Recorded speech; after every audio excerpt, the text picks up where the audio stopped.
Olá pessoal, estamos começando mais um podcast aqui do Tributos e Direito. Ao meu lado aqui, meu amigo Rogério Davi. Como é que você tá, Rogério? Beleza, Júlio, tudo firme, tranquilo. E hoje a gente está aqui com uma pessoa especial, a minha amiga, Aline Krieger. Manda um alô aí pra galera, Aline. Alô pessoal, é um prazer estar aqui no Tributos e Direito, né? Grande podcast jurídico aqui da gente, dos meus amigos Júlio e Rogério. Muito obrigada pelo convite. E a Aline, nossa amiga aqui, a Aline é advogada, é contadora, é mestre em tributário pela UERJ. Ela é a criadora do Tributário Atual, tá aí com um curso de contabilidade para advogados aí no mercado. Quem quiser se inscreve lá, que a Aline é contadora, advogada. Também minha colega lá, a professora da UERJ, no CEPED UERJ, na especialização em tributário, né? Júlia é dos meus primeiros amigos do Rio de Janeiro, aqui quando eu me mudei pra cá. Gaúcha, né? E Júlia, já não vai esquecer, hein? Ah, caramba, eu sempre esqueço disso, Aline. Eu sempre esqueço do negócio que o Rogério sempre me lembra, né? Tem que pedir pro pessoal. O pessoal deve estar de saco cheio dessa parte, né? É. Que a gente pede pro pessoal se inscrever, compartilhar. É isso aí. Comentar, manda sua pergunta. Seguir as redes sociais, a gente tá no Instagram, a gente tá no Twitter. Nas plataformas de áudio. Estamos no Spotify, no Deezer, tudo que é lugar. E também segue a Aline lá no Tributário Atual também. Tributário Atual. @Tributário Atual. E a gente vai falar de um tema importante, né? O planejamento tributário das micro e pequenas empresas, né? Das empresas que estão aí sofrendo, né, com essa crise da pandemia. Exato. E aí, Aline, o que você pode dizer pra gente aí, pra galera, sobre esse tema aí? Bom, pessoal, então a nossa ideia, né, quando a gente começou a falar desse podcast, né, eu falei que chega no início do ano, no final do ano agora, as pessoas têm que optar pela tributação do ano que vem. Por que isso? Porque a legislação permite que todo mês de janeiro se faça a mudança de opção tributária. Então, né, muita gente pensa, mas eu optei errado. Não tem problema. Todo ano, todo mês de janeiro, qualquer empresa pode mudar de opção tributária. Então, aí vincula o exercício todo, né? Vincula e é opção irretratável. Então, isso é importantíssimo, né? Essa opção tem que ser pensada agora, não adianta deixá-la para janeiro, porque daí em janeiro não deu certo uma coisa ou outra, não consegue, né? Às vezes o contribuinte pensa, não, vou escolher aqui em janeiro, se eu me arrepender em maio, já era, só janeiro do outro ano, né, Aline? É assim que funciona. Exato.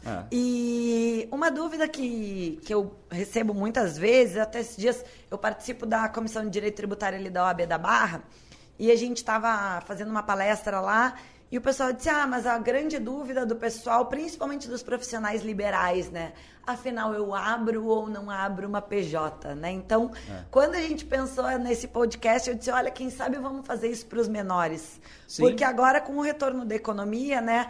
A pandemia, né, já tá, né, dando uma diminuída, deu uma diminuída, né? A vida está voltando ao normal, a gente percebe lá no escritório que as reuniões presenciais pra gente, elas voltaram, o pessoal tá querendo se encontrar.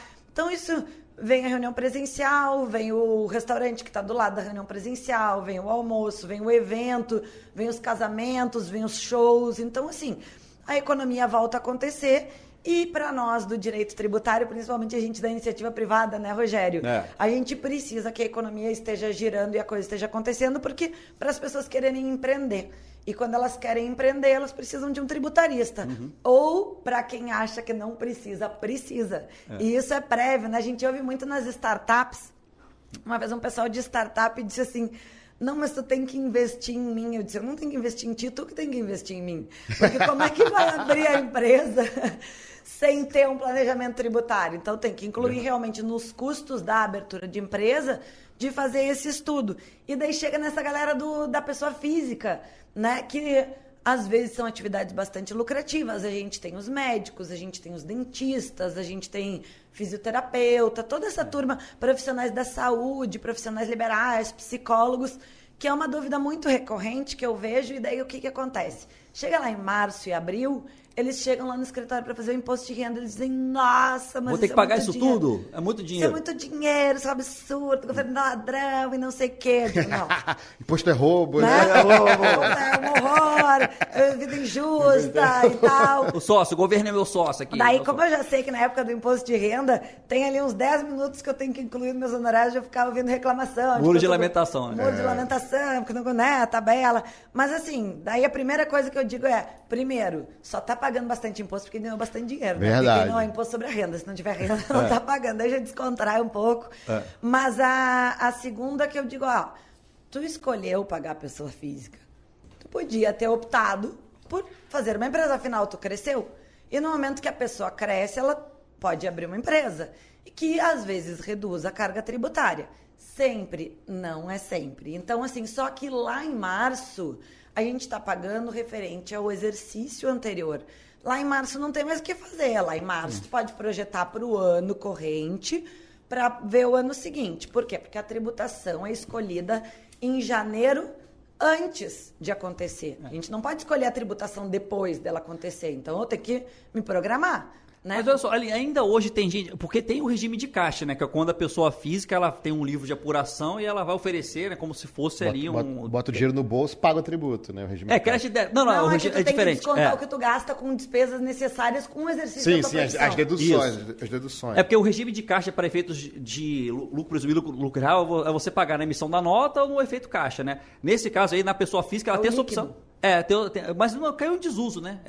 Não. É absolutamente utilizado o livro caixa nas pessoas físicas. Seria que até o Júlio falou, o livro caixa você pensou em outra coisa, né? Principalmente assim... O médico, o dentista... Explica pra galera o que é o livro caixa. O que é o livro caixa, tá? Eu vou dar um exemplo que é muito comum. Dentista que trabalha com procedimento estético. O que acontece? Dentista injetando Botox. O Botox, a ampola do Botox é muito cara.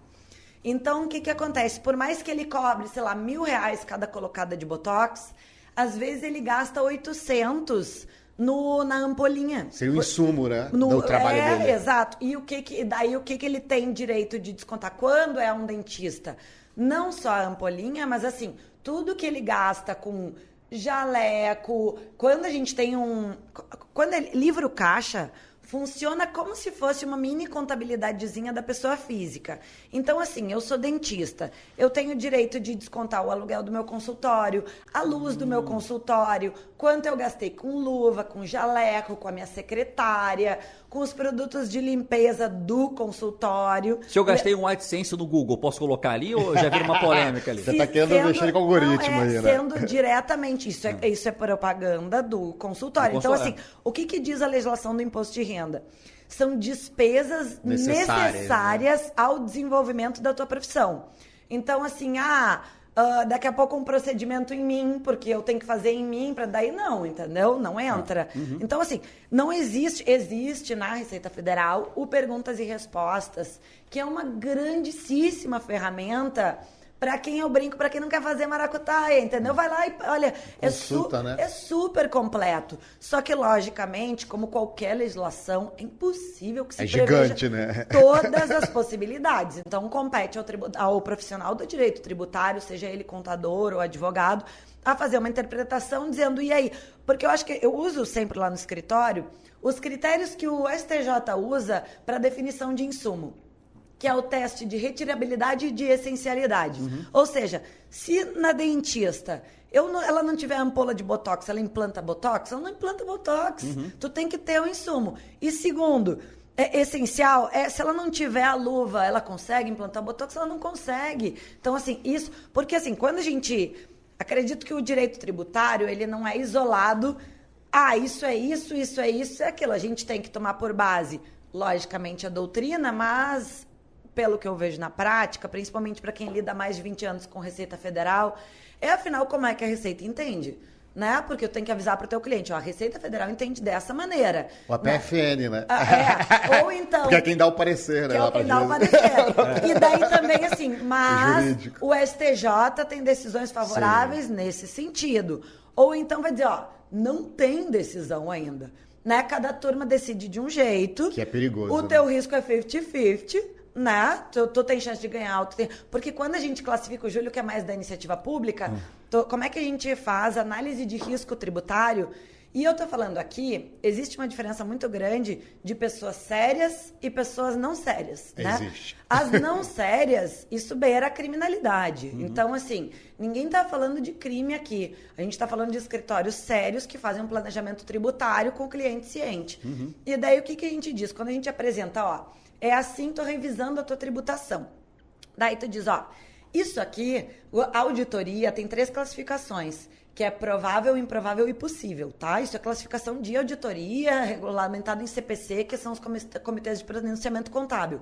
E qualquer empresa maior, quando tem ações judiciais ou medidas, o profissional que atende tem que classificar. Porque quando é perda provável, tem que constar no balanço uma provisão para perdas. Essa é a chance de, né, improvável o êxito, né? Provável êxito, se classifica como improvável, tu tem que provisionar. Porque se tu não provisionar, tu tá enganando teus acionistas. Sim. Então esse é o impacto, Tem que mostrar, né, a realidade da empresa. Tem que né? mostrar a realidade. Então, assim, quando a gente chega numa jurisprudência favorável, né? Então, a chance de êxito é possível. É provável, desculpa, né? Jurisprudência toda favorável, mas não está em repetitivo e a Receita ainda não reconheceu. Então, assim, é provável que se ganhe, mas não é certo. É provável, né? Daí a gente tem, assim, o STJ já deu ganho de causa em muitas ações, né? Tem uma Mas isso é pra gente, voltando aqui à ideia do livro caixa, saber se você pode classificar como, por exemplo, uma despesa a luva do Fui longe, do divino. né? Vamos voltar, Não, então. tá indo. Não, tá indo, é porque eu até queria... É pra gente entender mesmo, eu e hoje. Porque daí, por exemplo, é assim que a gente classifica as despesas. As despesas necessárias, né? E daí vai chegar ao teu questionamento do... E aí, eu posso... Publicidade? Né? Eu posso AdSell do Google? Não, eu tenho dúvida. Então, aí que tá. Não Se é existe no Perguntas e Respostas... É porque a tecnologia tá muito nova, porque né, o que acontece com as tecnologias disruptivas hoje? Agora eu pergunto pra vocês, um dentista, que a gente tá aqui no nosso dentista, um dentista sem rede social não tem dificuldade de prospecção? Eu acho que nem com hoje em dia, como é que Hoje você... em dia, quem não é visto o cartão não é de lembrado, visita. né? E aí, então se ele tem dificuldade de prospecção, o cara que faz as mídias sociais dele não é a despesa necessária? Ah, sério? Isso que é legal, o advogado e o procurador... Não, mas peraí, vamos devagar. Vamos Mas devagar, entendeu o né? debate? Entendi. Entendeu o debate? Daqui a pouco o anúncio da Globo, não, pra anunciar da Globo, mas é despesa necessária, só não sou visto. Pô. E aí que tá aí, é legal a gente ter os dois pontos de vista. Tu olha na hora e diz, como assim? Mas deu Não, Então, assim, e quem que vai bater o martelo? STJ e STF. Que é quem bate o martelo nessa questão. E assim, a gente tem conceito de... Por isso que eu falei do insumo. O insumo é a maior controvérsia, a gente tem pra tudo que é lado. O insumo tem muita discussão. Porque tem é muito discussões... difícil de dizer... Assim, muito difícil. Se for pensar, até o nascimento da pessoa é necessário. Se ela não nasceu, a empresa não acontece. Mas eu tô assim, zoando, mas assim, qual o limite até onde vai Exato. pra dizer que aquilo é necessário aquilo, entendeu? O que Atividade afinal econômica. é despesa dedutível e o que não é? Porque quando a gente está falando de pessoa física, a gente está falando de livro caixa. Ou seja, quanto eu gastei para operar. Sim. Porque eu até trouxe aqui, e o que isso tem a ver com o nosso planejamento tributário? Até para acabar com a fonte de produção, né? Se você tributar a produção, né? Tipo, o que o dentista faz, ele não produz mais, porque ele... porque, assim... Ele tá pagando para poder atuar, né? Para ter uma ideia, ó, eu trouxe aqui até os números calculadinhos, tá? Grosso no lucro presumido, tá? Os tributos federais no lucro presumido totalizam de uma empresa de prestação de serviço de profissão legalmente habilitada, que ela já parte da presunção de 32, ela não pode usar o 16, mesmo que o faturamento seja baixinho. Ou seja, gente, o que eu tô falando? Lucro presumido tem uma margem de presunção que está na lei, é uma presunção legal. E a pessoa que escolhe, a pessoa jurídica constituída que escolhe ser tributada no lucro presumido, conforme a atividade que ela desenvolve, ela é obrigada a seguir o que está na lei. Então, essa é a famosa margem de presunção de 32% para a consulta médica de dentista. Né? Então, só como é margem de presunção, vezes as alíquotas dos tributos, se a gente somar todos eles... 0,65 de PIS, 3% de COFINS, dá 4,8%, dá 11,33% os tributos federais, por cento. Mais o adicional de imposto de renda, que daí vira 12 e uns quebrados. E o ISS, que vai de 2% a 5%, porque é prestação de serviço. Daí depende do município, tem que ver no teu município se é de 2% até 5%. Então, 11,33 mais 2, que é a melhor das hipóteses, dá 13,33% de imposto. Isso é de alíquota em cima do faturamento. Sobre o faturamento. Entendi. Tá? E daí eu venho para saber a partir de que momento a gente vale a pena fazer PJ. Daí eu tenho 3 simulações aqui. Se no meu livro caixa, no meu encontro de contas, não importa que eu faturei 200 mil no meu consultório de odontologia, se eu gastei com despesas necessárias 195 no mês, me sobrou só... Você vai usar o exemplo do 194%, tá? Mil. Me sobrou só 6 mil que sobrou, né? Se eu pegar os 6 mil, eu estou na alíquota de 27,5% de imposto de renda, que é a faixa máxima da nossa tabela. Você está calculando aí como pessoa física. Pessoa física. Só que o imposto de renda, ele é um tributo progressivo, ou seja, a gente chega lá no 27,5% e quando tem aquele percentual de dedução que eles mandam no cálculo mensal, o que aquilo significa? Que do valor de 0 a 2 mil, tu não paga nada. De 2 mil, ela é progressivo. Então, se a gente pegar 6 mil e aplicar o 27,5% menos o percentual de redução, o percentual efetivo sobre esses meus 6 mil é 13,01%. Ou seja, se na PJ, mesmo com o ISS barato, é 13,33%, eu ainda ganho dinheiro na pessoa física. Porque se eu tivesse na PJ, eu ia pagar 13,33% sobre os meus 200 mil. Mas isso você está considerando uma apuração pelo regime caixa ou não? Não, pessoa física não pode usar regime de competência. A pessoa física está adstrita ao regime de caixa. Ela não pode fazer diferente. E daí que nem o lucro real na apuração de lucro real final está adstrito ao regime de competência. Existem...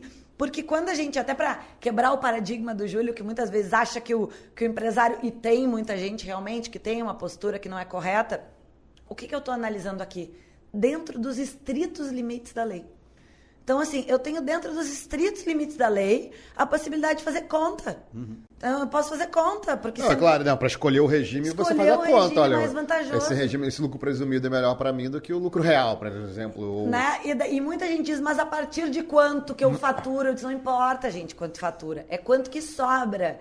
E daí eu fiz um outro cálculo, ó. Se sobrar, detalhe, sobrar 8 mil por mês, a tributação é de 16,63.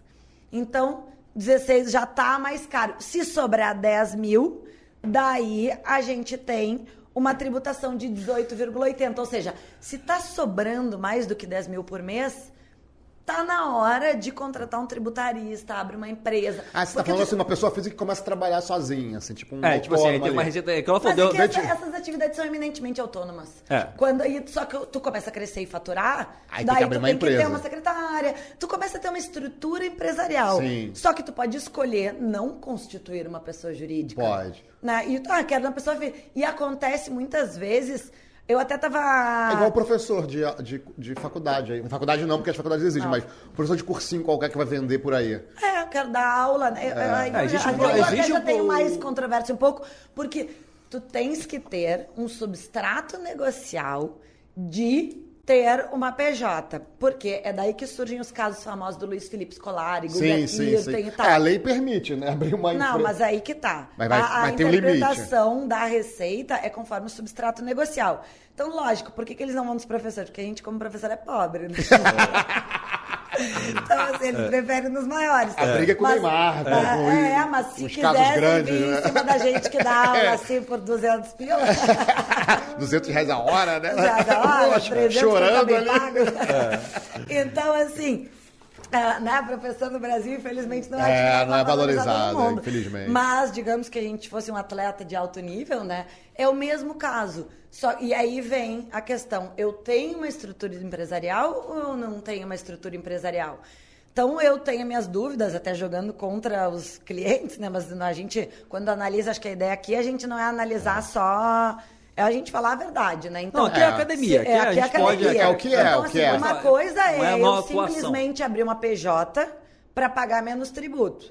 Isso é uma coisa. Outra coisa é, tô crescendo, no meu exemplo da minha dentista. Se eu tô faturando 200 mil por mês, eu botei Botox para cacete. Entendeu? Alguém tem que ir lá comprar meus insumos, alguém tem que emitir essas notas, alguém não sei o quê. É muito normal no meio empresarial a pessoa começa pequenininha e a coisa vai crescendo. Eu ainda não brinquei que quando eu cheguei, eu digo, tô contratando gente pra tudo que é lado e tal. Porque chega uma hora que assim, tu precisa contratar gente, se não engessa. Porque a gente tem o que a gente chama na contabilidade o ponto de equilíbrio, né? Então, é um gráfico de receitas e despesas, que aqui é o meu ponto ótimo. Para eu aumentar o meu gráfico de receita, eu também tenho que aumentar o de despesa, mas tem um gap nisso aí, ou seja, não é um cálculo de 2 mais 2. Para eu aumentar minha receita, eu tenho que escalar, então normalmente dá um gap de meses. Tu tem que ficar um tempo investindo, ganhando um pouco menos, para poder dar o pulo depois. Isso tudo são análises empresariais que elas se aplicam à mesma análise que a Vale do Rio Doce, a, sei lá, André de Gutierrez e faz. Se o pequenininho souber fazer, ele aprende a gerir. Então, até vou fazer propaganda, então, né? Tem 2 aulas de módulo de contabilidade de custos no curso de contabilidade para o pessoal ter pelo menos uma noção, saber que existe. As pessoas não sabem que existem, elas não olham as contas e tal. E daí, quando tu chega... É a análise tributária direcionada dentro da lei. Mas olha só, Aline, esse profissional liberal que, porventura, esse podcast chegou até ele, né? E ele ouviu falar, poxa, quer dizer então que eu posso, ao invés de tributar a minha renda, posso tributar mesmo sendo pessoa física pelo regime, pelo livro caixa, né? Sim. Ele tem que fazer essa opção antes ou é na hora lá que ele for fechar a declaração dele de R em abril do ano que vem? Verdade é o seguinte, o Carnê-Leão, que é a guiazinha que tu paga em virtude do livro caixa, ela é paga no último dia útil do mês subsequente. Então, ganhei o dinheiro em janeiro, eu teria que pagar em fevereiro. Mas, se tu não pagou, esse é um caso que se tu vê lá em março que vale a pena, pode pagar com multa e juros, né? Só que daí tem que aumentar o teu custo tributário em 20%, que é a multa é sempre de 0,33 ao dia até o limite de 20%, e mais a Selic, que agora eu li hoje de manhã, a expectativa do mercado é que o Copom mantenha a Selic anual em 13,98%. Então, daí é um custo tributário de 20% mais 13%. Daí fica bastante. Daí tem que ver. Assim, mas, gente, não façam isso em casa. Contrata advogado. Isso é aquela coisa que tu vê o Circo do Soleil, a galera sendo contorcionista, parece fácil, né? Mas é importante que a pessoa saiba. Não adianta, eu não vou querer aplicar o Botox em mim. Não vou parar no hospital. Então, não adianta, cada profissão faz uma... Mas eu tenho que saber que o Botox existe, que eu vou ficar mais bonita se eu botar Botox. E aonde eu procuro uma pessoa que bote Botox, fazendo a nossa analogia. Eu adoro Botox. Então, a primeira opção que ele tem é fazer a tributação dele como pessoa física, só que ao invés de oferecer o total da renda, ele pode fazer o regime de caixa, a partir dali tirar as despesas que são consideradas dedutíveis. Bom, saiu dali, a gente tem o MEI, Simples Nacional. Como é que esse pessoal se situa? Isso é importante, Rogério. MEI não é aplicável para essas pessoas. As pessoas olha têm aí, a Júlio, ilusão do MEI. Microempreendedor individual. Né? Ele é para quem fatura hoje até 82 mil, eu acho, e vai aumentar no que vem para 100 e poucos. Não, ano. Caramba. O MEI para quem é bem... Uma padaria não pode ser MEI. Não pode. Mas tem várias lá. Não, as atividades... É impossível ser uma padaria ser MEI, não tem como. Então, assim... Não, mas daí, assim, quando a gente debate... Mudar as maquininhas, né? Mas quando a gente debate, Júlio, quando a gente debate de direito tributário... O sério. Então, assim, o nome disso é crime. Então, no momento que entra numa esfera de sonegação fiscal, isso não está dentro do debate sério. Né? A gente tem, então, assim, MEI. A gente nem atende MEI no escritório, porque é muito pequenininho. Então, assim, se alguém precisa de uma pergunta, a gente até responde, né? Não, porque, mas um dentista pode ser MEI? Não, o MEI é vedado para quem tem profissões legalmente habilitadas. Então, não pode personal, médico, dentista, não sei o quê. Fisioterapeuta? Não, nada, nenhuma profissão. Esses liberais não podem, então. Profissão legalmente habilitada na legislação tributária, grosso modo, eu costumo dizer para os clientes, é quem tem um diploma. Tá? Então, assim, quem tem um diploma não pode ser MEI. A tua atividade desenvolvida relacionada com uma habilitação técnica regulada por um conselho, designer não pode ser MEI, não sei que, um monte de coisa não pode ser MEI. Tem um site que se chama www.portaldoempreendedor.gov.br. Ele é o portal do governo federal, tá há anos ali, é super fácil abrir um MEI. Entra lá, coloca teus dados, aperta no botão, sai com o CNPJ na hora. É um processo que não demora nem 10 minutos, 5. E é o tempo de preencher, porque no clicou no botão, sai o CNPJ. É bem simples. Então, assim, o pessoal cresce e descoordena. O pessoal tem mais dificuldade depois na hora de nota fiscal e tal, que daí às vezes tem que ir nas prefeituras, mas eu até vi uma reportagem que agora os MEIs, a partir do ano que vem, vão estar obrigados às notas fiscais eletrônicas. Olha, porque hoje é facultado, né? Hoje é facultado. E daí, claro, a facultatividade da nota fiscal eletrônica induz a sonegação. Porque como é que o fisco vai fiscalizar um desse tamanhinho que tem uma nota de papel? Que é o que a gente tinha antigamente das famosas notas calçadas, antes de ter o DANF eletrônico e tal. O pessoal fazia o que bem queria nessas notas e tal, e era muito difícil de pegar. Então, a nota eletrônica é uma medida de controle tributário, que, a meu ver, é muito eficaz e favorece o bom empresário. Porque a gente não pode tomar por base que a maioria é um mau empresário, porque daí os bons empresários se lascam por causa dos maus empresários. Verdade. Então, assim, às vezes o pessoal me diz no escritório, mas não tem como sobreviver no Brasil pagando imposto. Olha, eu falo isso, eu pago imposto, aqui. vivo. Eu pago imposto. Não, você não tem que concorrer, né, cara? Não, Ela tá falando por esse viés. Eu poderia. E eu pago imposto de absolutamente tudo que eu ganho, porque eu assisti, lá no Sul tem um negócio chamado Fórum da Liberdade, e eu assisti uma palestra muitos anos atrás, eu acho que era do Galó, do Renner ou do Johan Peter da Gerdau, eu não sei qual dos dois, mas foi um desses dois. E eles falavam sobre sonegação, e eu nunca me esqueci. Ele disse assim, a sonegação pode ser a tua ruína, porque tem 5 anos para prescrever o tributo. E daí tu começa a crescer, e daí tu começa a aparecer. E daí se eu não pagasse meus impostos, como é que eu podia vir aqui dizer isso? Daí vem algum procurador enfesado, vem em cima de mim, eu tomo uma multa de gigante e eu não posso dizer o que eu quero. Não, aí eu não posso aparecer, daí eu não posso vender outras coisas.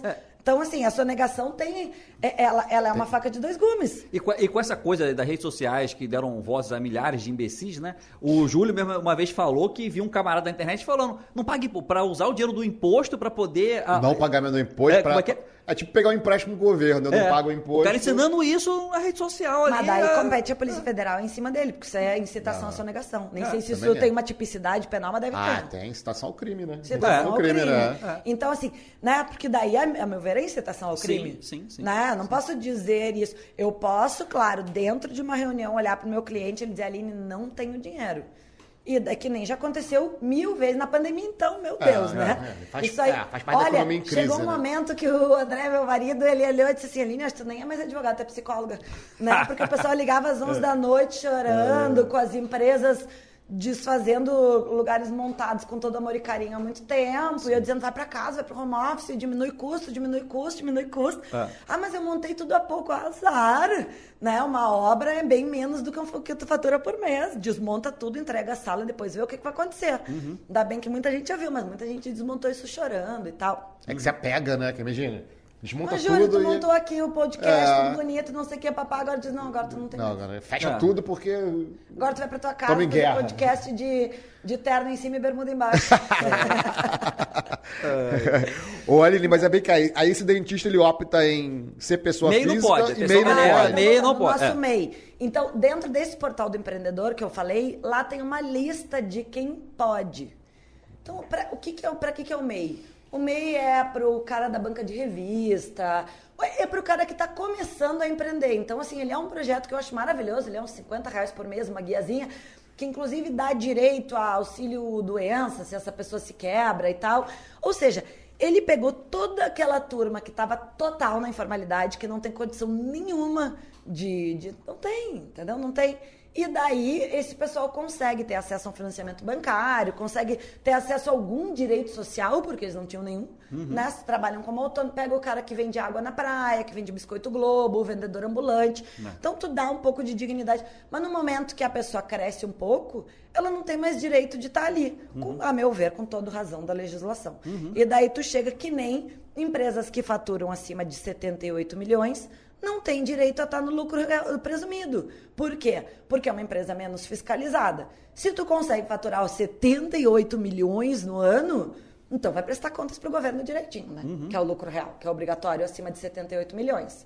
Antes disso, eu posso escolher. Porque existe uma inteligência, por mais que falem mal do nosso sistema tributário, existe uma inteligência na tributação, que é a medida por quê? Porque quantos procuradores são? Não existe uma estrutura para fiscalizar um país de dimensões continentais que nem o Brasil. Então, tem que priorizar, dar mais informação às empresas maiores. E eu que já trabalhei em escritório grande muito tempo, a fiscalização que bate nos pequenos é a chamada cruzada. Fiscalização cruzada. Ou seja, eles não fiscalizam os pequenos, eles vão lá e fiscalizam uma gigante. A gente fez isso, essa análise crítica, em um episódio aqui que eu comentei. Que a Receita Federal, inclusive, ela usa a lei de Pareto. Ela fala isso, ela usa 80% do corpo de fiscais para concentrar nos 20% maiores contribuintes, né? E o oposto, sobra o quê? Sobra 20% dos auditores para fiscalizar 80% Mas das eles daí empresas. vão na cruzada, né? Ou nos sistemas que automaticamente bloqueiam coisas. Então, assim, né? Daí eles vão no bloqueio automático. Não fechou, não cruzou aqui. A empresa do Rogério informou que me pagou X. Eu não informei que eu recebi. Isso é sistema de computador. Na hora já Inteligência trava lá. artificial, né? Então... É um gerenciamento de dados e tudo mais. Mas por quê? Porque o governo, principalmente a Receita Federal, Fazenda, tem estruturas empresariais. No caso, assim, tem um corpo jurídico, tem um corpo de gestão qualificado, bem pago, né? Por isso que quando eu brinco não, eu falo para os clientes, eu digo, olha, tu tem que entender que quando eu estou advogando com o tributário, eu não estou advogando contra a porta de cadeia, não. O cara que está advogando contra mim é um cara que deve ter mestrado, doutorado, passou num concurso difícil para burro, ganha uma grana por mês e tá vindo com sangue no olho para cima de mim. Então, assim... Tá sendo cobrado por aí com sangue no olho. Então, assim... Alguém tá lá, vai lá.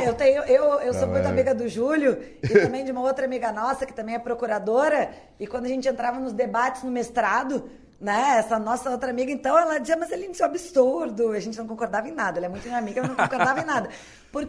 Porque na cabeça deles, que são PFN, como assim, dinheiro era público, não sei o que, eu dizia, não, mas não é justo, não é certo e tal. Então, assim, eu brinco para os clientes, eu digo, gente, isso aqui é honorário, porque isso aqui não é briga de cachorro pequeno, não. Eu não vou ter um cara ruim do meu outro lado, eu tenho que fazer o troço direito. A Procuradoria se qualificou muito qualificada, muito. cheio de dispositivo de inteligência artificial, isso tá tudo, né, quem entrar lá no site. Então, assim, a gente Mas ainda assim tem muita fraude nessa questão do MEI, né? Por exemplo, eu tenho visto... É o pequenininho, o chinelão daí, né? Não, mas o que acontece? Aí você falou, o MEI lá, o cara que vai, a pessoa física vai exercer uma atividade econômica. O que eu tenho visto em alguns lugares, e eu pergunto, às vezes, por exemplo, um cabeleireiro lá, o cara tem uma franquia de cabeleireiro, mas você vai ver o funcionário que está lá é MEI, não é CLT. Por que isso? Mas salão de beleza tem uma legislação específica. Tem uma legislação específica. Mas ele pode ser MEI? O cara que está lá 28 horas tem diárias... Tem uma lei específica para cabeleireiro. Tem até um espírito de pagamento, não tem? Mas eu digo essas Ele pode oferecer tributação descontado do que o cabeleireiro parceiro trabalha. Tem uma... Não, mas eu digo assim, essas franquias grandes. O cara é uma empresa e o cara é um funcionário dele. Mas o cara é MEI, o cara não tem que ser CLT? Mas assim... Todos os direitos trabalhistas? Mas tem uma lei específica para isso. Tem uma lei específica para isso. Então a lei não é justa para isso. Mas daí quem vai fala com os deputados, né? Não é com a gente. Mas existe mesmo uma lei, cara? Então, o cara que tá lá cortando o cabelo, ele pode ser MEI. Existe uma lei específica. Mesmo ele trabalhando só para aquela empresa. Não, mas existe uma lei específica. Ele não é microempreendedor, cara. Júlio tem uma lei para cabeleireiro específica. Não, eu sei, mas não é esse cabeleireiro, que é uma empresa, que é uma franquia. É o cabeleireiro que é o cara que corta ali sozinho. Não, tem uma lei para permitir que isso aconteça. Porque, tipo assim...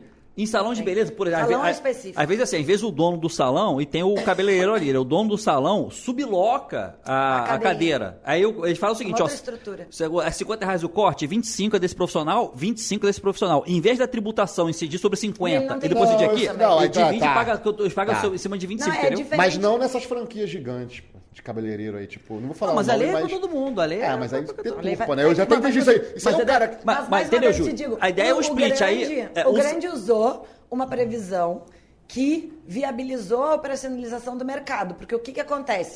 O cara é um cabeleireiro bambambam. Daí, tu compra o passe do cara. Tipo, quando tu abre um salão, a Aline é uma cabeleireira toda famosa. Daí eu abro um salão e coisa, e eu vou lá, pago pelo teu passe, pra tu trabalhar pra mim. E daí eu racho 50-50 o que tu ganha. É assim que funciona. Esse salão de beleza é bem específico. E daí, se algum salão vai lá e paga o passe do cabeleireiro famoso, ele tira sem nada antes. Aí você imagina, aí o salão recebeu R$50 pelo corte, ia pagar a tributação sobre 50. Do líquido, ia passar uma parte lá para essa pessoa. Essa pessoa ia receber e ia pagar também uma nova tributação. É bitributação. Então, a legislação veio para fazer o split, permitindo isso, né? Agora, se tiver presente todos aqueles requisitos que a legislação do trabalho pede, que é a habitualidade, é isso que eu tô falando. e subordinação o cara bate e ponto onerosidade. ali. Daí é a parte que entra na justiça. Mas é aí que eles isso vão aí trabalhista. é 5%. Daí que entra na justiça. Porque aí é fraude, entende? Entendi. Quando a gente... Porque, assim, se a pessoa... Ou se o fisco entendeu que a operação desvirtuou o que a legislação previa, o fisco tem que autuar. Porque E por aí, eu vou te dar um exemplo, onde eu corto meu cabelo. Por causa da pandemia, ele tem indo lá em casa, né? Ele tem autonomia para ir lá em casa. É diferente. Então, assim, ele não precisa bater cartão, ele não tem que estar lá no salão. Então, agora, se o salão exigir cartão, ali, mas isso não a situação que eu vi dessas grandes franquias era isso. O cara era o trabalhador. Mas daí o cara não tem só o risco tributário, ele tem o risco trabalhista também. Então, risco trabalhista, exatamente.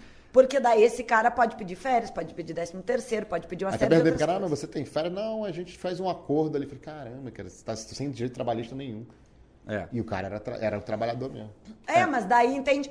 Aqueles, não sou nada, olha, eu acho que a última vez que eu vi direito do trabalho assim era na faculdade. Mas assim, eu sei que tinha 4 requisitos, eu sei. Continuidade, subordinação. Ó, vamos lá. Hierarquia, que também pode ser subordinação, né?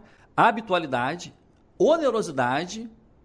Agora eu esqueci continuidade. Continuidade? Acho que pessoalidade. Que é isso aí. Porque pessoalidade de serviço, tipo assim, se é só eu que presto serviço, posso mandar outro no meu lugar. Ou no meu lugar, então, aí o cara vai ser independente. A pessoalidade, onerosidade... Não, tipo, eu tenho que chegar todo dia às 8 e ir embora às 11, né?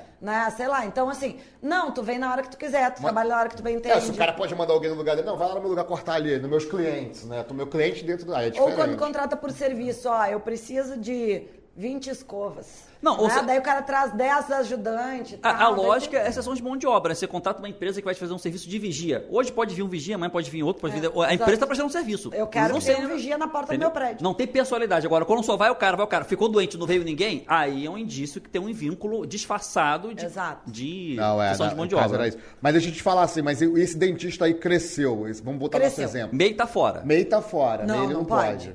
Aí ele o quê? Lucro presumido, lucro real? Daí o que ele tem? Daí quando chega na tributação de PJ, a gente tem 3 opções. Porque para quem não... Porque a gente está crescendo, né? A gente começou pessoa física, né? Ficou amigo dos vizinhos e tal, fez uns botox bonitos umas amigas e tal, ficou famoso, né? Bombou. Esse dentista aplica botox? Eu não sabia disso. Aplica. Olha, pra mim novidade, eu pensei que fosse dermatologista. Faz aquele negócio no nariz também. O nariz é original, mas ele faz. Galera, vamos lá. Porque a moral... Até onde eu sei, não sou da área médica. Tem uma briga entre eles. Não, isso, tem uma briga entre eles. Tem uma briga? Tem dentista e médico e tal. Mas até onde eu sei é que tudo que envolve rosto, o dentista pode fazer porque ele entende dos musculozinhos do rosto. Olha, né? Então, assim, inclusive, olha só. Polêmica, galera. Agora vem a polêmica que vai querer me matar. A gente tem uma das discussões que se discute muito e temos hoje em dia, inclusive, reconhecimento judicial da possibilidade de equiparar... Quando a gente tem o lucro presumido, tem os 32% na consulta médica. Só que o que acontece? Quando a gente tem o procedimento, né, que ele é uma espécie de procedimento operatório, seja o invasivo para botar o meu botox, para tirar alguma coisa, sei lá, para tirar um dente, é uma cirurgia, né? Que nem agora que eu falei, eu tirei um sinal das costas, a pessoa me botou um negocinho azul, me anestesiou, tirou e tal, isso não foi a consulta da minha dermatologista. Procedimento, pela legislação, é uma atividade hospitalar. E quando a legislação fala de serviços hospitalares ou equiparados, a margem de presunção é 8%, não é 32%. Então, o que a gente... Naquele serviço não vai pagar menos. Daí, assim, administrativamente, a Receita Federal não reconhece, tá? Mas, Júlio, tem resolução da Anvisa, inclusive, determinando os critérios para se conseguir... Ali seria uma cirurgia... E assim... Presume 8, né? Classificaria eu como chance de êxito provável. Né? Muitas e muitas decisões favoráveis, desde que os serviços estejam especificamente desmembrados e a resolução da Anvisa esteja devidamente atingida ali, e também se tenha uma estrutura empresarial. Por quê? Porque a legislação do lucro presumido fala da tributação de empresas. Então, quando a gente tem uma sociedade civil, ela não pode usar esse benefício, porque uma sociedade civil não pode ser... Esse é o erro de muitos advogados, que entram com a ação sem olhar a tributação, sem olhar como é que está a estrutura societária e o recolhimento de ISS antes, e daí perde a ação. Então, ela não é uma ação ganha, ela é uma ação ganha para quem sabe instruir ela bem. Então, vamos lá.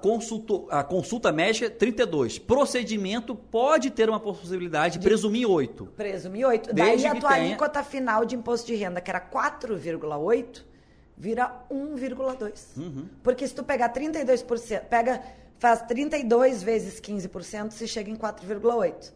Só botando a calculadora. Ó, galera, olha só, deixa eu explicar aqui. Só lembra, essa aí é a parte que a Receita Federal faz. E assim, 15% de 32% é 4,8%.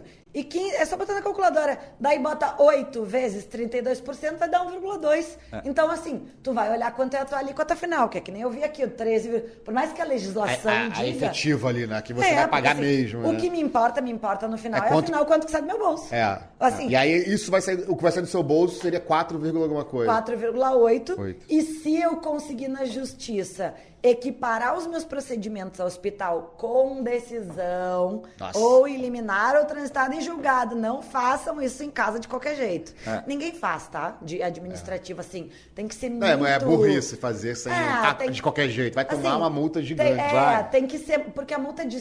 Pessoal, não faça isso em casa, da série, não faça isso em casa, porque a multa é de 75% a 300% do valor do tributo, mais a Selic, é pra fechar as portas. Não é só isso, né? Execução fiscal pior online, né? Pior da sua conta corrente aí. Tem coisas que quando tem uma chance boa de êxito na justiça, é processo ganho, não é. Então, assim, tem que entrar com a medida, né? Mas no momento que se tem uma medida judicial, se está amparado.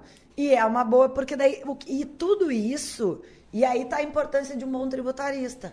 Tudo isso a gente tem que avaliar, porque eu tô falando tudo isso por quê? Porque esse é o nosso planejamento tributário ainda do nosso dentista.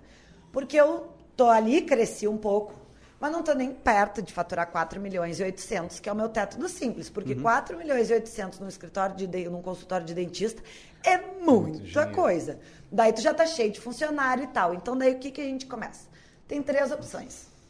Lucro real, lucro presumido e o Simples. Então, o que a gente tem que considerar? O lucro real, as alíquotas são muito maiores, mas eu tributo só em cima do meu lucro efetivo. E agora vem o detalhe.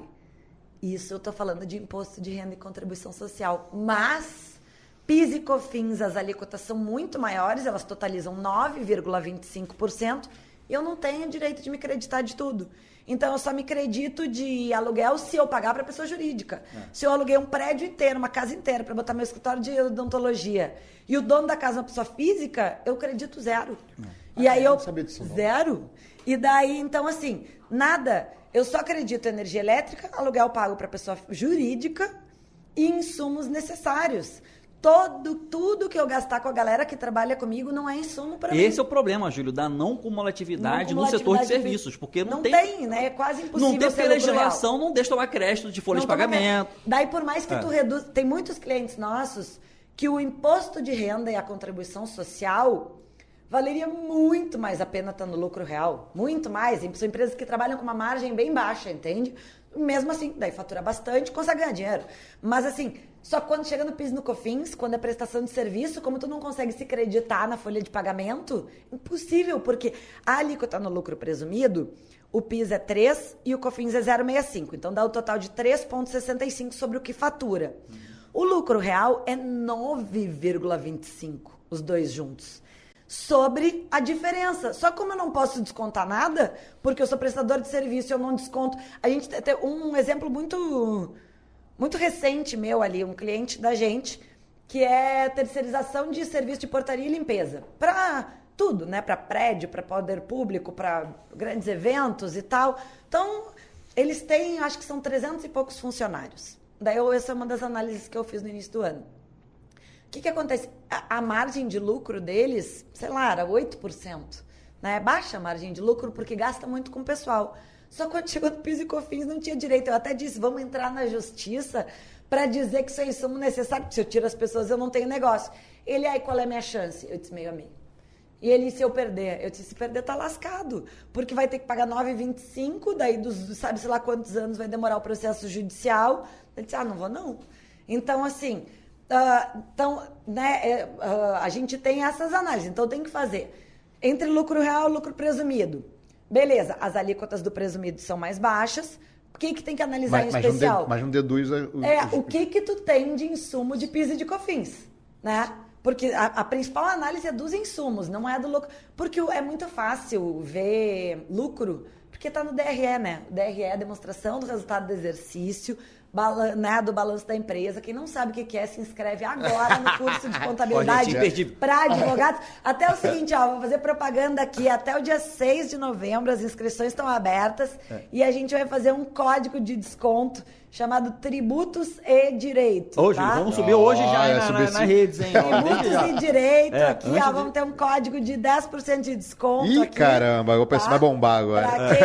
Para quem quiser, até o dia 6 estão abertas as inscrições. Então, essa informação, ela está no balanço, é só ver lá no final o resultado do exercício, né? O lucro que teve. Que tem o chamado... no finalzinho do DRE tem uma rubrica que se chama lucro antes do imposto de renda. É só pegar ali e multiplicar. Multiplica por 15,9, né, do imposto de renda, daí tu sabe no lucro real. E daí quer saber o lucro presumido, vai lá em cima no DRE, pega as receitas descontado, o que foi devolvido e tal, né, a receita efetiva da empresa, e multiplica, né? Detalhe que receita financeira no lucro real tributa, no presumido não tributa.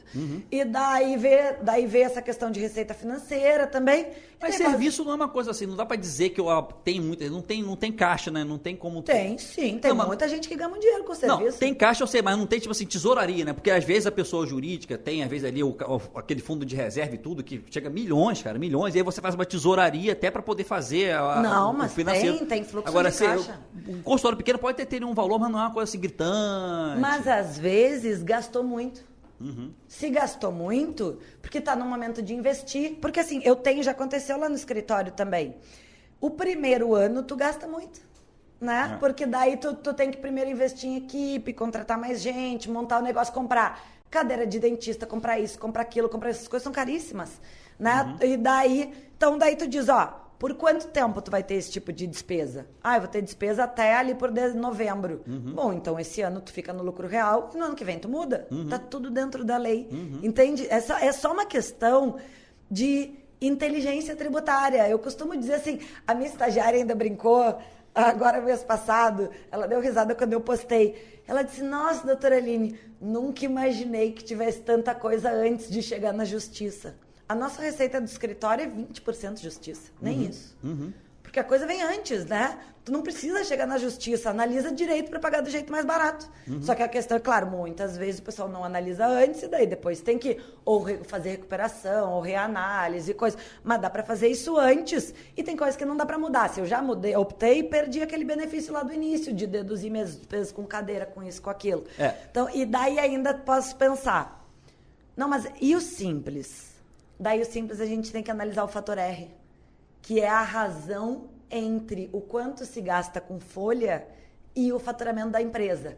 Se o fator R é acima de 0,28, ou seja, se tu gasta 30% do que tu ganha, 28% do que tu ganha com folha de pagamento, tu cai no anexo 3, que a tua tributação é de 6% sobre o total. Se tu não tem o fator R, a tua tributação começa em 16,98%. Mas o fator R é no anexo 4, não é? Não, anexo 4 não tem fator R. Fator R é o que determina a escolha entre o 1 e o 3. O 4 o 4 abaixa a alíquota, ele começa em 4,5%, mas aí tu tem que pagar a contribuição patronal previdenciária. Isso. Que é um custo, um incremento de custo de 20%. Mas tem atividades que são direcionadas. A advocacia. Obrigatório, por exemplo. Então, advocacia, engenharia, paisagismo, mas isso é a lei que manda. Tá, mas algumas atividades vai depender do fator R, que pode estar no 1 ou no 3, né? 80%. Assim, muitas atividades que, quando não tem a ver com profissão legalmente habilitada, normalmente a legislação já manda direto para o 3, tá? A legislação tem essa... Por isso que eu puxei o exemplo da dentista, porque é na profissão legalmente habilitada que tem as maiores nuances, porque tem uma maior margem de lucro, porque tu tem um valor agregado a mais em virtude do conhecimento. E daí ali que diz, beleza, o que diz a lei do simples? Tá, tu é formado, ou seja, tu é um beneficiado dentro de um requisito de solidariedade, de tributação, como diz o Júlio aqui. Não, ganhar mais tem que pagar mais. Eu sou a favor disso. Então, assim, ganhar mais tem que pagar mais. Beleza, daí o que vem a legislação? Porque os pequenos empresários são os que mais empregam. E daí a legislação do Simples vem de uma maneira, a meu ver, inteligente e diz, beleza, se tu gastar com funcionário 30% do que tu ganha, tu vai usar a alíquota mais baixinha.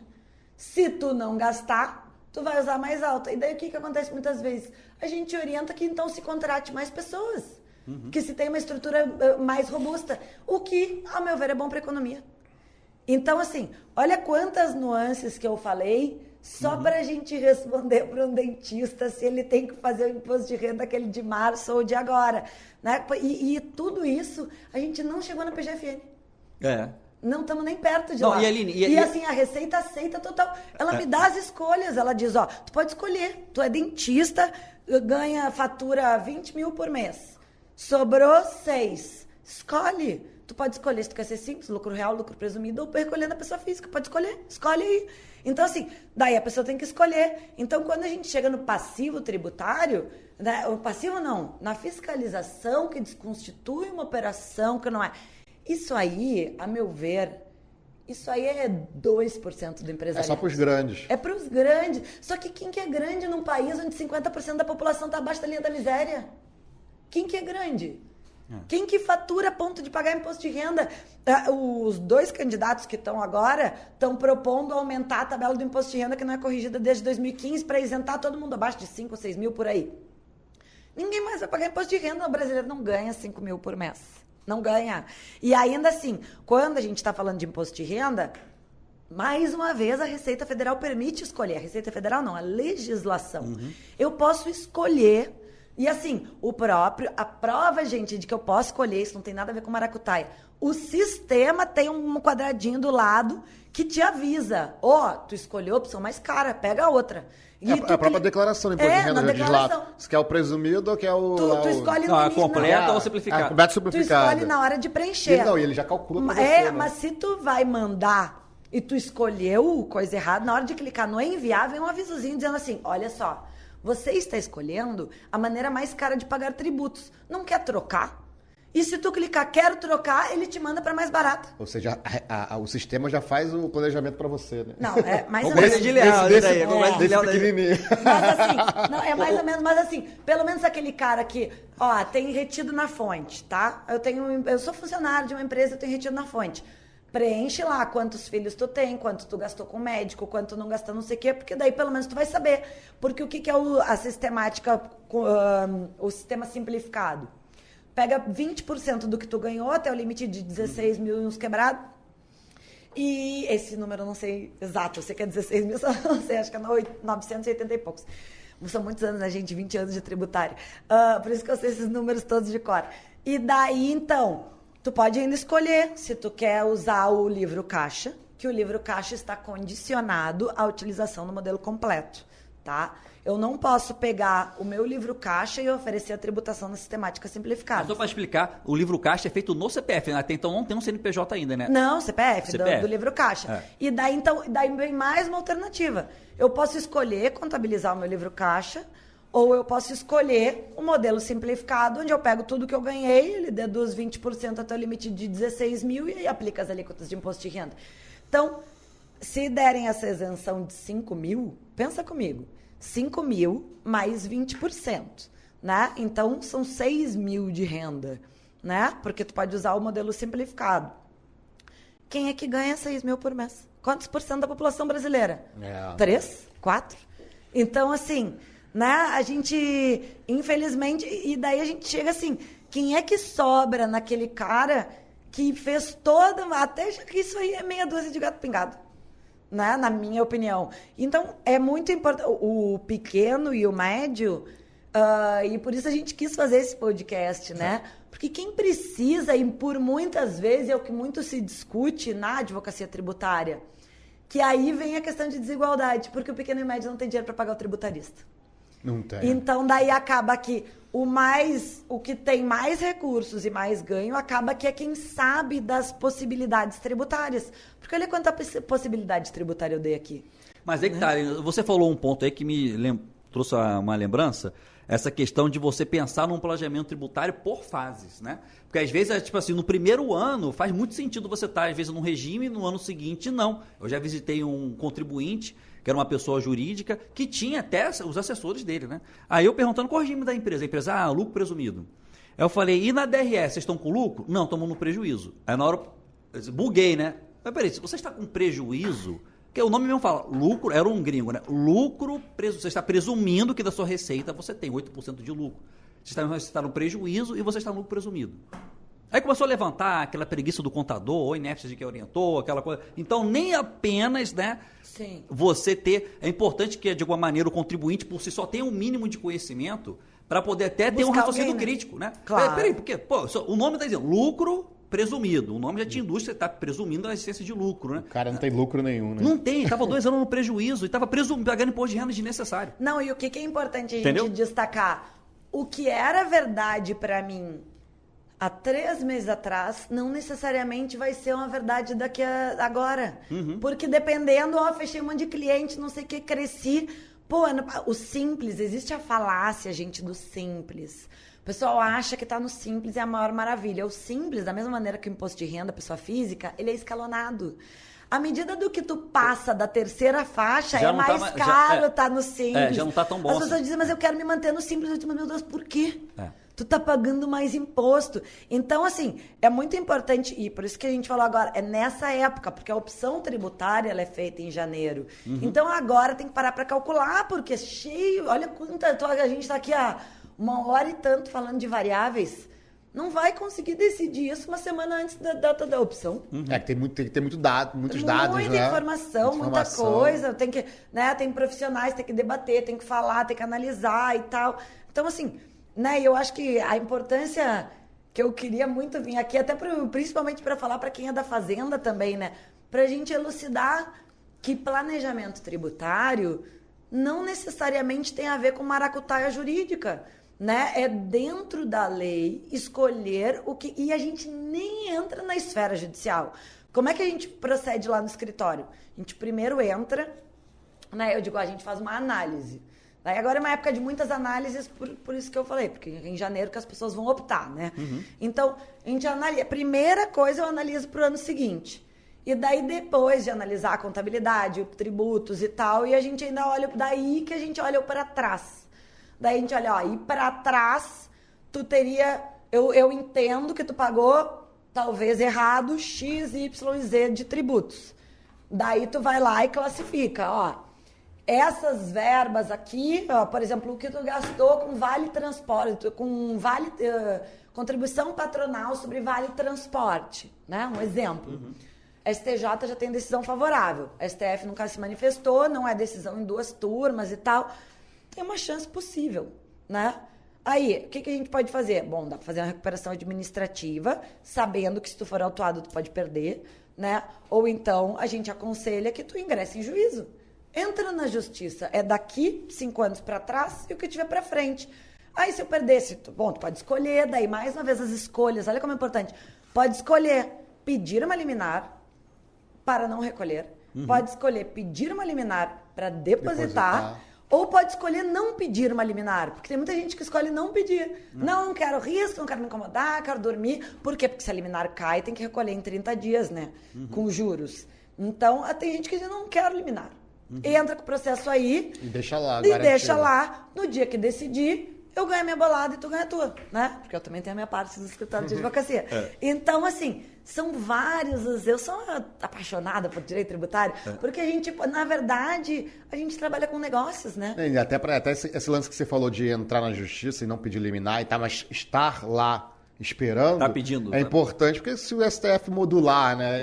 Só para quem entrou na justiça. Não, hoje E em a dia é isso. modulação fez com que os escritórios entrassem com tudo. Tu não tem ideia do quanto vocês vão trabalhar nos próximos anos. Tudo que é tipo de ação. Então, assim, a gente lá no escritório agora começou a orientar, judicializa tudo. Porque o que acontece? E se modular? Daí o meu cliente vai me dizer que o concorrente dele não paga tal tributo e eu vou passar por burra. E daí eu digo, então na dúvida judicializa, tem chance? Tem pouca. O fulano entrou. Eu disse, não, então a gente vai entrar também. Pensa, e aí como Porque é uma vocês questão vão concorrencial. Se ele tiver mais dinheiro porque não tá pagando tributo, ele fazer? E vai... se o cara ganha ou não? É. E aí? Mudou, né? Engraçado, né? Quebra o negócio. Ou seja, eles modularam para poder Essa tentar, ideia de- tentar aplicar uma justiça e acabaram criando uma outra efeito injustiça. colateral. Não, e o que acontece? Criou um problema de concorrência gigante. Porque daí o que tu não tem ideia do que tá, tu não imagina como vocês vão trabalhar. Porque assim, se virar moda que nem tá agora de modula tudo, Tem que entrar com ação pra todo mundo. assim, todo a gente virou massa de consumidor tributário, entendeu? O pessoal já vê lá, vai julgar, peraí, vou entrar com ação. Não, o vai julgar quando pauta, assim, nego destrói, né? entendeu? De- Só que porque daí Não, eu posso falar, no dia 15 de março de 2017, você sabe que data é essa? Todo Sim, mundo sabe que todo data é mundo essa. sabe, né? Cara, a Faz gente do virou século, pra a quem não madrugada ali distribuindo inicial. Foi milhões de iniciais que a gente distribuiu nesse dia, no escritório, assim. Porque a gente sabia, pode modular, vambora, pá. E realmente modulou pro dia 15, né? Quer dizer, que entrou no dia Modulou. 16, Já era. não recupera os últimos 5 anos, né? Exato, Vai recuperar 2017 mas pra muito frente. dinheiro. Sim, E é sim. muito dinheiro. Porque Agora, o que é quando no tributário a gente discute um percentualzinho pequeno, só que sobre um período grande. e uma outra dica, Aline, que eu vou dar aqui para os colegas tributaristas também, muita gente se esquece, mas antes de eu entrar com uma ação para algum contribuinte, né, eu sempre gosto de checar se já não existe alguma ação judicial coletiva em matéria tributária, normalmente ajuizadas por sindicatos patronais, mas outras entidades também estão legitimadas, né? Porque eu já vi, por exemplo, situações, talvez porque eu distribuo muita ação coletiva em matéria tributária, que eu advogo para entidades, né? Aí eu tenho essa mania, né? Outro dia eu vi lá, chegou para mim o caso que o cara entrou com a ação exatamente depois de 2017, só que a minha coletiva já estava retroagindo a 2007. Eu falei, aí o advogado me procurou, eu sou advogado da entidade, eu falei, cara, vira pro seu cliente agora e fala para ele que você jogou no lixo 10 anos de crédito tributário para ele. Imagina, a Aline ficou até... Então, atenção, galera, dei uma checada... Cuidado, isso é mas importante. essas ações coletivas são de entidades formais, não existem, né? Sindicatos, Não é aquelas associações... associação coletiva de contribuinte que ninguém sabe porque E não tem muito isso. Não, não. associação assim, um sindicato, Eu um vou, lugar. sindicato patronal, mas as associações estão legitimadas também, Júlio. Tem que ser Não. Mas a associação, vamos lá. Associação coletiva de contribuinte não existe, né? Não, vamos lá. Como que não? Por quê? Não, Todo existe- mundo agora... existe uma entidade mas é dessa. legal, né? Mas tu tem que estar associado Não, pagando uma mensalidade. esse é o ponto. Não é assim. Não, mas é legal, é legal. Então, Júlio, vamos lá. Aí é um Associação debate. coletiva Só- de contribuinte. Vamos, calma. Não é nenhum grupo. Pera aí. Contribuinte não é um grupo. Calma. Mas tu Eu sei pode que associar. existe uma entidade dessa, eu não sei o nome agora, Não, não sei por tá, que o é Júlio tá legal, falando. é legal, eu é sei. legal. Ainda fala que é nacional, né? O território. Quem vai Não, decidir isso se é aí ilegal não. ou não é o Supremo. Não, É, mas não é é isso. legal, mas é legal. Mas vamos lá. A associação é aquilo que a Aline falou. Você tem que estar associado, você tem que, inclusive, constar na lista que acompanha a inicial da distribuição do processo. Você tem que votar na Assembleia que aprovou, tá seu nome. Se você se associar depois, não vai ter dá direito. também. Sindicato, não. Sindicato exerce... Não, uma sindicatos- ele substitui a categoria econômica a qual ele representa, né? Então, muito importante o advogado que tiver com uma estratégia dessa na cabeça, dá uma olhada, que às vezes o sindicato do seu cliente entrou com a ação lá atrás, é uma ação que vai ter o mesmo desfecho, que se está afetada em repercussão geral, né? E aí vai o cara entra com a ação pro cliente hoje, entra na modulação. Eu vi isso acontecer, né? Então fica aí também a colaboração para os colegas aí, né, Aline? Que o nosso objetivo é Mas isso compartilhar discutível conhecimento. também, essa questão de entrar depois, já entra. Mas tudo aí é um discutível, embate discutível. bacana, né? Aí é onde a discutível. gente entra. A gente que é da iniciativa privada tá dizendo que pode, tu tá dizendo que não pode. E o juiz que decida. O juiz não, o STF, O Supremo que decida. Porque o juiz, menino. cara, hoje em dia, o juiz, cada juiz tá decidindo de um jeito. Mas, O cara, veja bem. o cara lá da Amazônia tá decidindo uma coisa, o cara do Rio de Janeiro tá decidindo Só outra. para voltar ao famoso fio da meada, né? A gente tava olha só, agora vai virar massa de consumidor, vai virar assim, todas as empresas com medo da modulação vão entrar. Eu falei, olha, um dos antídotos seria exatamente apostar nas ações coletivas. Então, o pessoal que, igual lá no escritório, a gente olha, ó, eu não vou entrar com a sua ação porque eu já vi que o seu sindicato entrou, já estou acompanhando. É diferente, sindicato é diferente, sindicato é Então, legitimado. não, o sindicato alguma, mas às vezes as associações empresariais tem várias aí. Não, sim. E quando a empresa ela tem uma associação, ela recebe ali a informação que eles vão entrar com uma ação. Então normalmente o empresário já sabe. O contribuinte Então, já sabe. aqui, para dizer pro pessoal, e daí o sindicato entrou, tu viu que o teu cliente entrou, né? Transitou em julgado, e daí tu habilita o crédito direto na receita já com a decisão do sindicato? Eu tenho que falar, porque a pessoa que tá ouvindo não vai entender o que ela quer. Sim, dá pra fazer isso. Não, mas tem que Mas eu ser não quero receita falar muita coisa aqui feita, não, né? deixa a galera me sei. procurar. Eu não falo. Não sei, eu não sei. Eu sei como é que faz, mas é aquilo, eu advogo essas nessa área. questões coletivas são... Eu até acho que as questões coletivas poderiam ser decididas para todo mundo se fosse resolver o problema logo, entendeu? É o que o STF faz numa repercussão geral ou numa ADIM. Resolve logo o problema, não fica tendo 1 milhão de ações individuais para resolver cada um. Aí vai acontecer isso. Uns conseguem, outros não. A inteligência dos repetitivos, ela é muito... Ela é válida, né? Só que eles recém foram introduzidos no nosso ordenamento jurídico. Agora nós vamos resolver os problemas que os repetitivos estão causando. Né? Sim. E não adianta, é uma maturação do processo. A gente tem um sistema misto de civil law e common law hoje em dia, né? Então, assim, até que... tipo, tem um ou tem outro. No Brasil tem os dois. No Brasil é um sistema brasileiro. O sistema brasileiro, a gente deu um jeito. Aqui tem que ser corajoso para atuar aqui. Tem que ser... E agora ainda estão dizendo que... Tanto que um dos ministros até falou que... Porque eles estão relativizando a coisa julgada, né? Se mudou a decisão... Aí quem tinha a decisão transitada do julgado que se organizou vai ter que voltar a pagar um determinado tributo, se for contra o contribuinte.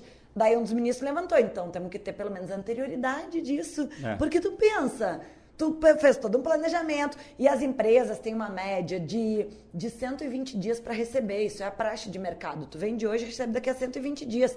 Tem empresa que chega a receber 6 meses depois. E aí como é que tu vendeu agora para receber 120 dias depois? E daí mudou tua tributação no meio, e daí todos os teus... Porque a proposta é válida no mercado. Mudou pela via judicial, né? Não foi pela via judicial. E assim, a proposta é válida, tu manda para um cliente, ela é válida por 60 dias, não sei o quê. Não é assim, tu tem que me dizer amanhã se tu quer me contratar, né? Então, assim, tem que ter pelo menos uma anualidade, eu acho. Assim, uma anterioridade não só no nagesimal, mas assim, anual, né? Sim. Beleza, vai fazer para todo mundo? Exercício. Tá ótimo. Até, assim, por mais que jogue contra mim, eu até acho que então que faça para todo mundo, porque senão a gente gera um problema econômico, né? Sim. Mas assim, daqui para frente, né? Para trás não dá. Para trás, né? Anterioridade. Daqui isso é um outro tema, isso é processo tributário, né? Não, isso aí já entra em relatividade da coisa julgada, entre processo tributário, relações continuativas, né? Entra em um monte de tema aí. Cara, a gente tá chegando ao final aqui, Rogério. A gente já tem mais de 1 hora. Eline, quero tirar uma dúvida. Você também é contadora? Também. Você mantém seu CRC? Eu tenho o escritório em Porto Alegre, que é da minha família, na verdade. Né? Isso eu queria perguntar. Se você ainda faz contabilidade também ali, apuração... Assim, o meu pai é contador, né? E nós temos o Giovanni e a Daniele também, que começaram como estagiários, funcionários, eles são sócios lá. Um plano de carreira, né? Eles são pessoas que são muito competentes. Então, na verdade, o escritório de contabilidade é lá, né? Eu sou uma apoiadora de gestão, né? Porque eu tenho meu pai, né? Tudo, né? Eles também, que tem sócios, mas eu tenho a OAB, né? Porque eu fico sempre me perguntando assim, né? A gente pode gravar um episódio sobre isso no futuro, né? Com certeza. Trazer essa bandeira, assim, que o advogado tributarista não tem que ter medo de número ou medo da contabilidade. Tem que saber, né? Tem que saber, né? E não precisa fazer uma pós-graduação. Isso eu precisa ter CRC. Eu acho que eu tenho visto o pessoal que vende cursos na internet, eles não chamam mais nem de contador e nem de advogado. E eles chamam de tributarista. E aí eu vi uma reportagem, eu acho que foi na The Economist, de Londres, que o que acontece? As Big Fours estão tomando o mercado dos grandes escritórios de advocacia dos Estados Unidos. Por causa da questão tributária, esses grandes mundiais. Sim. E o que acontece? Porque hoje, tu não precisa para um e para o outro, porque nas Big Four, tu precisa do CRC para assinar a auditoria, né? Para assinar. Para aquela auditoria que vai para a Bolsa de Valores, para o substrato. A formal. A formal, aquela. Mas eu não preciso de CRC para fazer uma análise das contas da empresa. Será, a pessoa me contrata. Não, advogado. Um advogado. A consultoria, uma consultoria. Vou te orientar se você vai botar lucro presumido e lucro real, assim. Pode ser contador? Não precisa ser advogado. Então, assim, e tu pode, inclusive, ser um administrador ou um economista, que tem uma discussão enorme do CRC, que o economista pode não dar aula, para não sei o quê. Então, o que acontece? O economista, o administrador, o advogado e o contador, quando entra nessa seara toda que eu falei aqui... A parte mais administrativa, né? Fora do juízo. Não, juízo tem que ter a coisa. Mas tudo que eu falei aqui, não teve nada de judicial. Tudo foi estratégico. Então, assim, e daí, assim, e o que eu falei também? De ponto de equilíbrio, a gente analisa markup multiplicador. Todos esses termos, é que eu, como sou uma nerd da vida toda, a minha faculdade ali, a URGS, os 2 primeiros anos são iguais para todo mundo, a economia, contabilidade e administração. Tu só diferencia nos últimos 2. e tu é obrigado a fazer 28 créditos eletivos. Eu fiz todos os meus na administração.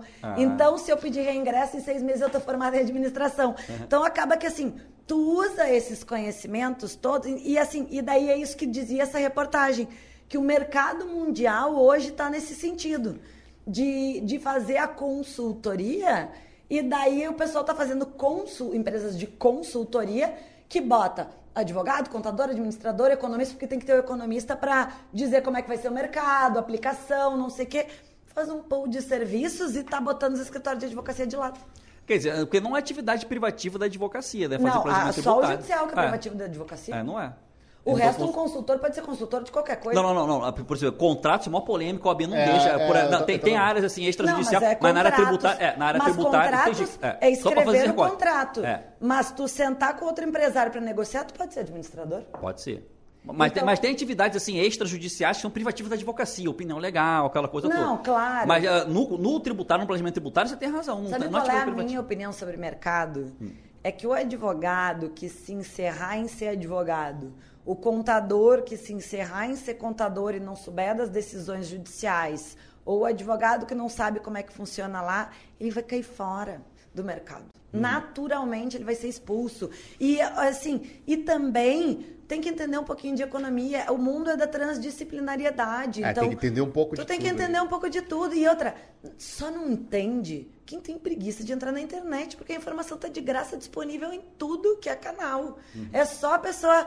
Eu gosto muito do elíptico na academia, né? O elíptico. Daí eu tenho assistido, ou um podcast, pessoal, vão na academia, já une o projeto Verão. Bota no Tributos do Direito, deixa ligado. Uma horinha de transporte, projeto Bumbum na Lua, né? Isso aí. Então, e já sai tributarista, já sai com conhecimento, então dá para dar uma caminhada assistindo um podcast. Eu acho que o futuro é dos podcasts também, né? Que é uma coisa que nos Estados Unidos já era muito normal, o pessoal ouvir podcast. Aqui tinha muito ainda a cultura do rádio, que eu acho que cada vez mais ela está deixando de ser, e o pessoal está consumindo conteúdo direcionado. Então, meus parabéns pela iniciativa, né? E acho que ninguém aguenta mais essa vida formal também. Então, assim, esse formato é muito legal, né? Da gente poder bater um papo. Conversar. Claro. É uma conversa, não tem aquela coisa de ficar, nossa, quero agradecer a ilustre presença. Debate, né? Debate. Nossa, Máxima Vênia, né? Nossa, presidente, na pessoa do presidente. Máxima Vênia, eu discordo da posição do excelentíssimo procurador Júlio César Santiago. Tô fora, cara, tô fora. Ai, galera, mas assim, muito legal e parabéns pelo projeto. Eu fico muito feliz de ter sido chamada aqui, né? Muito honrada, muito obrigada, Júlio, Rogério. A gente agradece, né, Júlio? Quer que volte para falar sobre isso? A gente agradece, já está convidado aqui para a gente falar mais à frente de contabilidade para advogados, mas a Aline, galera, tá com um curso aberto aí de contabilidade para advogados. Segue a Aline lá no Tributário Atual e segue a gente também no Tributos de Direito, comenta. E compartilha o episódio. Compartilha, faz grupos. tudo isso aí. É isso, e né? a gente se vê aí na próxima, né? A gente tá estourando nosso tempo aí, a gente se vê na próxima. Aline, obrigado. Então tá, obrigada, pessoal. Espero vocês no curso, né? Lembrando o código que a gente fez, né? Direitos e tributo. Não, ao contrário, tributos e Tributos direitos. e direito. Ai, contrário. Então, código tributos e direito. O E vai ser normal, não é esse E comercial, que vai dar 10% de desconto na compra do curso, né? Pode parcelar em 12 vezes, então espero vocês. Nós vamos ter 8 aulas ao vivo, além de todas as aulas que já estão previamente gravadas, e as inscrições vão só até o dia 6 de novembro, depois elas se encerram e não temos previsão para uma nova edição do curso, então a gente espera vocês. Pessoal, muito obrigada. Obrigado, galera, até a próxima, forte abraço. Abraço, curte e comenta aqui, não esquece. Tchau. Tchau.